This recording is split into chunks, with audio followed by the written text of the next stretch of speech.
Dear students, welcome to Gate Smashers. आज की इस वीडियो से हम लोग स्टार्ट करने जा रहे हैं सुपर 13 प्रैक्टिस टेस्ट सीरीज। और ये टेस्ट सीरीज में स्टार्ट करने जा रहा हूँ राजस्थान के स्टूडेंट्स के लिए जो बेसिक कंप्यूटर इंस्ट्रक्टर और सीनियर कंप्यूटर इंस्ट्रक्टर की तैयारी जो है वो कर रहे हैं। तो इस वीडियो से हम लोग स्टार्ट कर रहे हैं कि किस तरीके से आपके क्वेश्चंस जो है वो एग्जाम में पूछे जा सकते हैं। और ये चीज मैं क्यों लेके आया हूं, क्योंकि ऑलरेडी मैंने सारे एग्जाम्स को, राजस्थान के अंदर जितने भी कंप्यूटर से रिलेटेड एग्जाम्स हुए हैं उन सारों को मैंने एनालाइज किया है। फॉर एग्जाम्पल आरपीएससी का जैसे कॉलेज कैडरे का एग्जाम होता है, आईटीआई का एग्जाम है, या फिर आपके प्रोफेसर लेवल का एग्जाम है, एफआरओ का एग्जाम है, इसके अलावा असिस्टेंट प्रोग्रामर और प्रोग्रामर का एग्जाम है।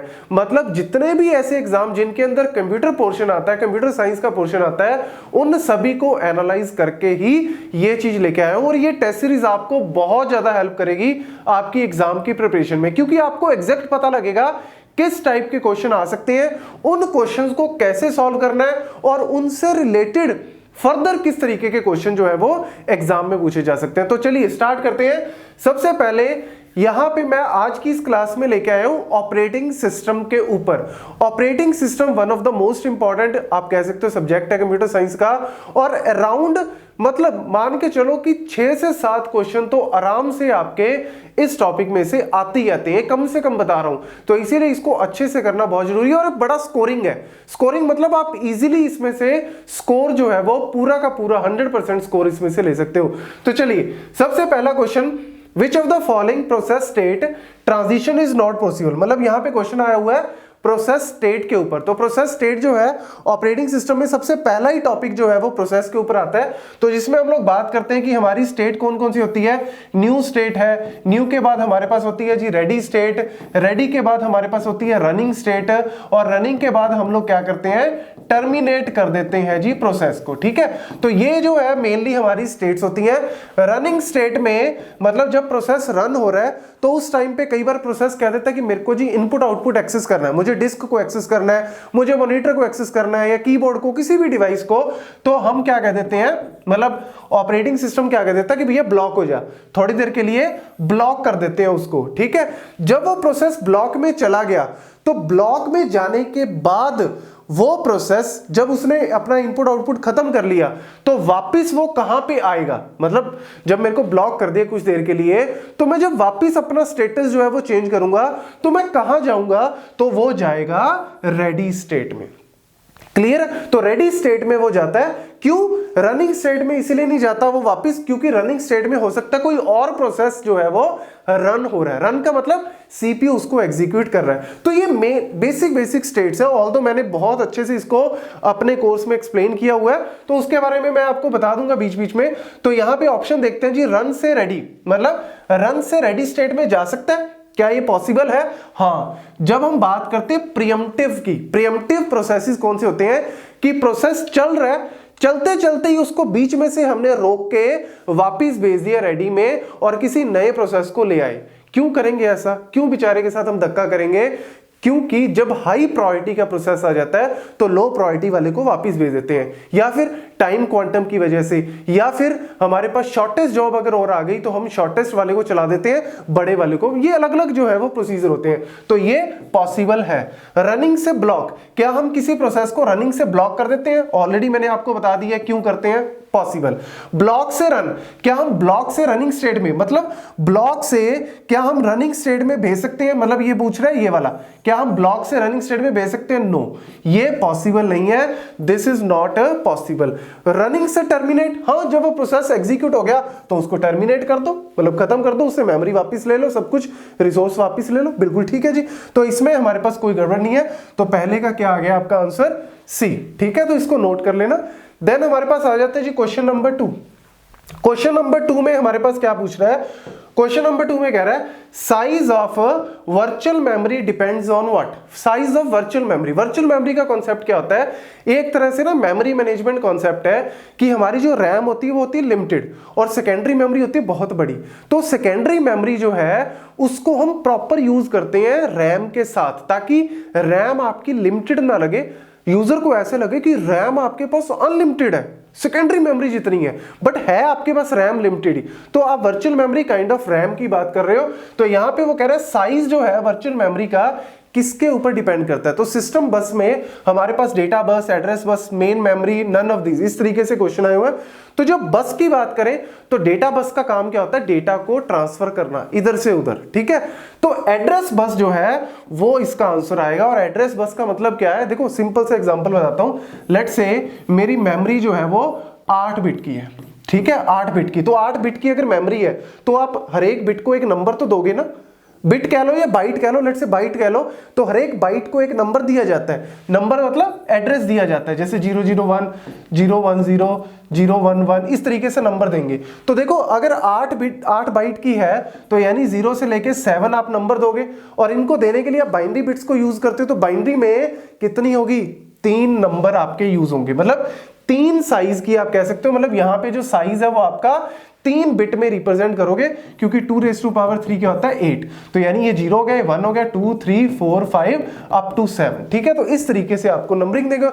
तो यार ये जो एड्रेस बस होगी, एड्रेस बस आपकी बता देगी कि एड्रेस बस में जैसे इस तरीके से 3 लाइंस हैं और उसमें नंबर आ गया जी 0, 1, 0। इसका मतलब क्या बना, 0, 1, 0 मतलब 2, ठीक है। तो यानी 2 लोकेशन पे जाके वहां से डेटा उठा लो।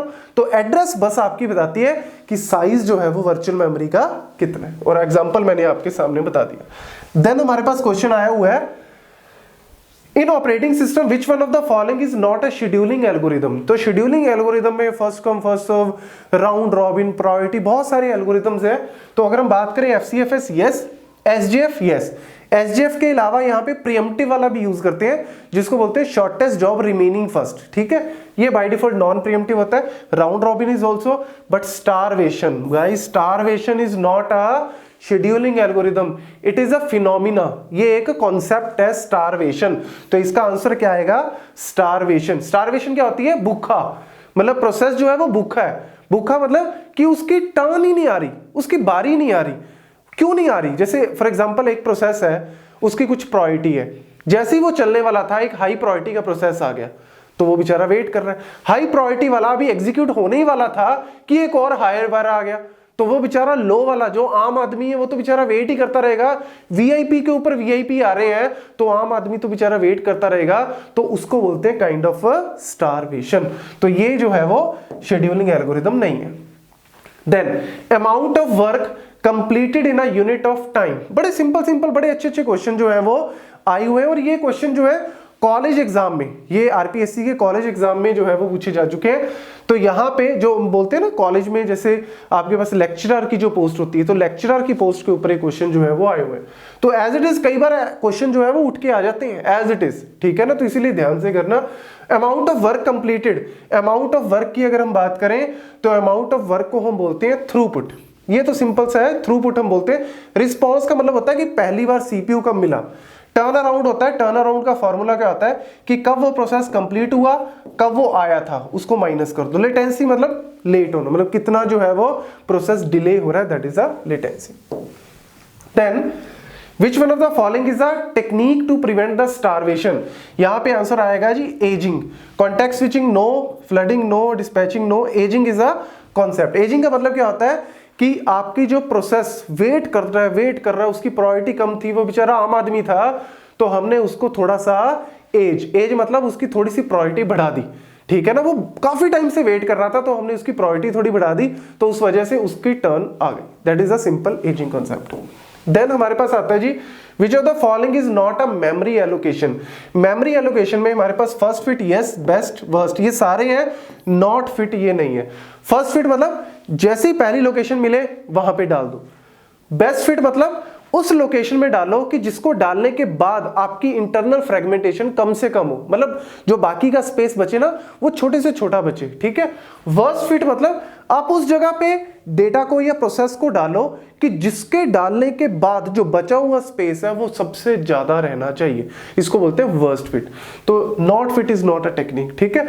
तो ये सारी चीजें ना, ये जितने भी पॉइंट्स हैं, हमारा जो कोर्स है, कोर्स के अंदर मैं आपको बता दूं कि इन सारे पॉइंट्स के ऊपर विद एग्जांपल एक्सप्लेनेशन है, और लाइव क्लास में भी आपको, रिकॉर्डेड क्लास में भी इनके बारे में बहुत अच्छे से डिटेल में आपको पता लग जाएगा।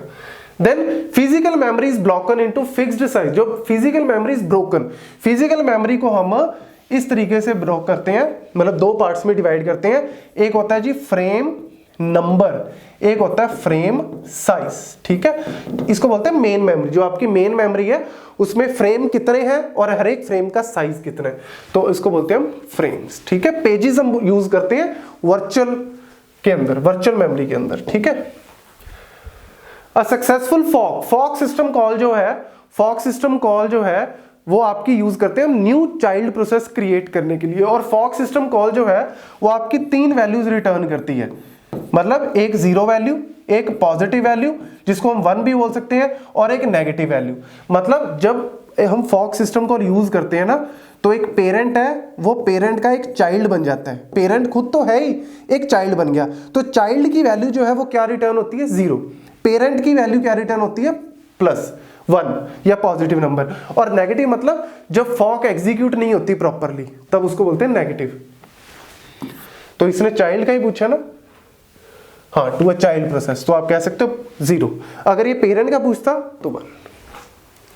देन हमारे पास आ जाते ही which among the following is a language processor. Language मतलब कि लैंग्वेज को प्रोसेस करना। तो लैंग्वेज प्रोसेसर में हमारे पास असेंबलर, यस, असेंबली लैंग्वेज को मशीन लैंग्वेज में कन्वर्ट करता है। कंपाइलर हाई लेवल लैंग्वेज को मशीन लैंग्वेज में कन्वर्ट करता है। इंटरप्रेटर भी हाई को मशीन में, लेकिन लाइन बाय लाइन, ये एक बार में, ये line by line. So all of these, इसका आंसर जो है वो आ जाएगा। Then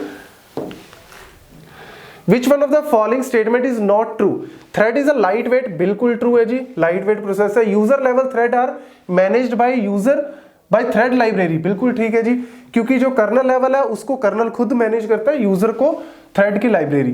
colonel level thread are faster to create and manage, बिल्कुल गलत है जी, दिस इज फॉल्स। ये जो है वो कर्नल मतलब ऑपरेटिंग सिस्टम खुद मैनेज कर रहा है, तो ये फास्टर नहीं है, ये स्लोअर है। यूजर वाले जो है वो क्या होते हैं, फास्ट, ठीक है। ये सारे पॉइंट्स बहुत अच्छे से एक्सप्लेन किए हुए हैं। आपके जितने भी स्टूडेंट्स ने यहाँ पे, अगर जो स्टूडेंट्स ने ऑलरेडी लिया हुआ है कोर्स, उनको अच्छे से पता होगा कि ये सारे क्वेश्चंस को मैंने बहुत अच्छे से एक्सप्लेन किया हुआ है। मतलब ये सारे क्वेश्चन आपको देखते ही पता लग जाएंगे कि हाँ यार इसमें क्या पूछ रहा है, क्या इसमें आपका आंसर आना चाहिए।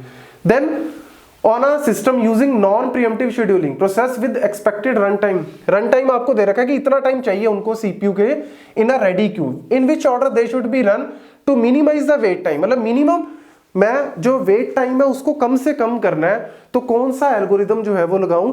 तो यहां पे देखो किस ऑर्डर में एग्जीक्यूट करें। तो गाइस ये क्वेश्चन बड़ा टेढ़ है, देखा जाए तो ना, आप इसको अगर करोगे एक एक करके सॉल्व तो ये बड़ा टाइम कंज्यूमिंग है, लेकिन इसके अंदर एक शॉर्ट ट्रिक मैंने बताई हुई है।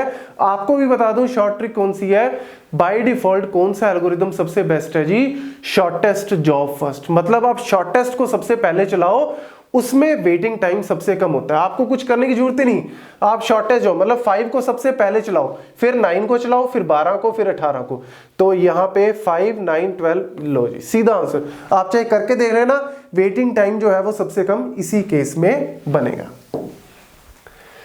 Which is not a required deadlock condition of an operating system। required deadlock condition का मतलब क्या है, deadlock के लिए कंडीशन जो है वो कौन सी होती है, एक तो म्यूचुअल एक्सक्लूजन।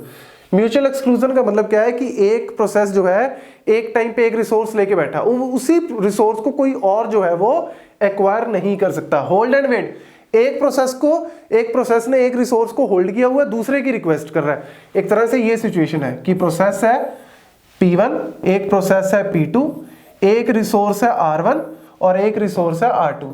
अब P1 ने एक प्रोसेस को, P1 प्रोसेस ने एक रिसोर्स को लिया हुआ है, ठीक है। और लेट्स से आप इस तरीके से लगा लो, ये डायग्राम जो है वो आपका ये बन गया। अब इस डायग्राम में क्या कह रहा है कि P1 ने R2 को ले रखा है और R1 की रिक्वेस्ट कर रहा है, P2 ने R1 को ले रखा है और R2 की रिक्वेस्ट कर रहा है। तो ये देखो एक तो म्यूचुअल एक्सक्लूजन भी हो गया, होल्ड एंड वेट, मतलब होल्ड भी किया हुआ है और दूसरे की वेट कर रहा है। साइकिल, ये देखो साइकिल भी बन गया।